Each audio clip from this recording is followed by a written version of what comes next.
Hello मेरे प्यारे मित्रों, आप सभी को मेरा नमस्कार है। तो चलिए आज हम बात करते हैं एकादशी के बारे में, जो कि फरवरी में है। तो 5 या 6 आखिर कब है एकादशी? तो इस एकादशी का व्रत हम करेंगे 6 फरवरी को 2024 यानी कि मंगलवार को। और इस एकादशी का नाम है षठ तिला एकादशी।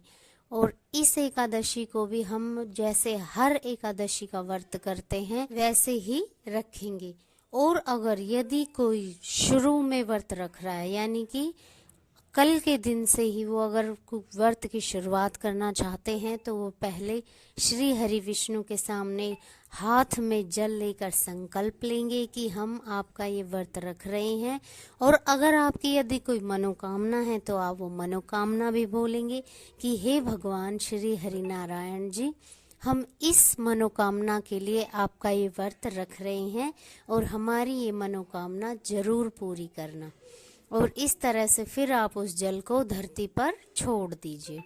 और इस व्रत में आप दिन में एक समय फलाहार कर सकते हैं, जल पी सकते हैं। अगर आप इस व्रत को बिना जल के यानी कि निर्जल रखना चाहते तो आप वैसे भी इस व्रत को रख सकते हैं। और इसमें जैसे कि हर बार श्री हरि विष्णु को आप पीले फल चढ़ाते हैं, पीले फूल चढ़ाते हैं और उनकी पूजा करते हैं विधि विधान से, ऐसे ही उनकी पूजा होती है। और जैसा कि नाम से ही है षठ तिला एकादशी, तो इस एकादशी में तिल का विशेष महत्व है। तो आप किसी भी रूप में भगवान को, श्री हरि को तिल का भोग लगाएंगे या फिर तिल के लड्डू, तिल की मिठाई उनको भोग लगा सकते हैं। और आप भी अवश्य ही इस व्रत में तिल एक बार अवश्य खाएंगे, जिससे आपका ये व्रत अच्छे से पूर्ण होगा। और जैसा कि एकादशी पे आप दान कर सकते हैं, अनाज का दान, और वो कोई भी अनाज हो सकता है, जैसे बाजरा, गेहूं, चावल, कोई दाल या पीले चने की दाल आप मंदिर में भी रख सकते हैं। और आप किसी गरीब व्यक्ति को दान भी दे सकते हैं। और इसमें आपको तिल जरूर से आपको दान में देना है, तो ताकि इसका आपको विशेष लाभ मिले।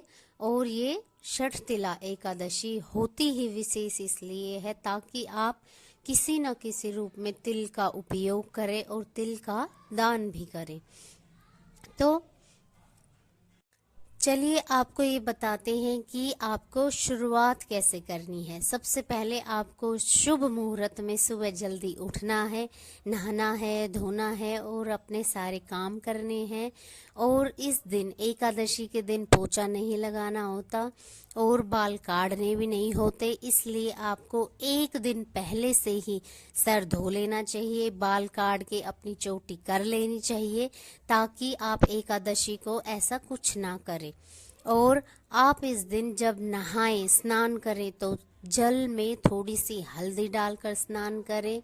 और आप पीले वस्त्र भी धारण कर सकते हैं, क्योंकि श्री हरि विष्णु को पीला रंग बहुत प्रिय है, इसका विशेष महत्व होता है। और आप इस दिन मंदिर जाकर पूजा भी कर सकते हैं, घर पर भी कर सकते हैं, जैसे आपकी इच्छा। और आप केले के पेड़ में हल्दी मिला हुआ जल अवश्य चढ़ाएं, मीठा जल अवश्य चढ़ाएं।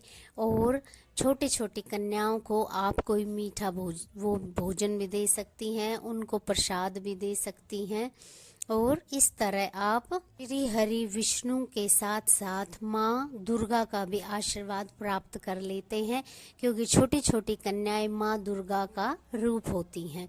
इसलिए आप उन्हें मिश्री भी दे सकते हैं, कोई फल भी दे सकते हैं या केले का प्रसाद भी खिला सकती हैं। तो इससे आपको माँ दुर्गा का भी आशीर्वाद प्राप्त होता है। और साथ ही साथ आप ये ना भूलें कि एकादशी के दिन, इस दिन मंगलवार है, तो आप हनुमान जी को भी प्रसाद चढ़ाएं जरूर।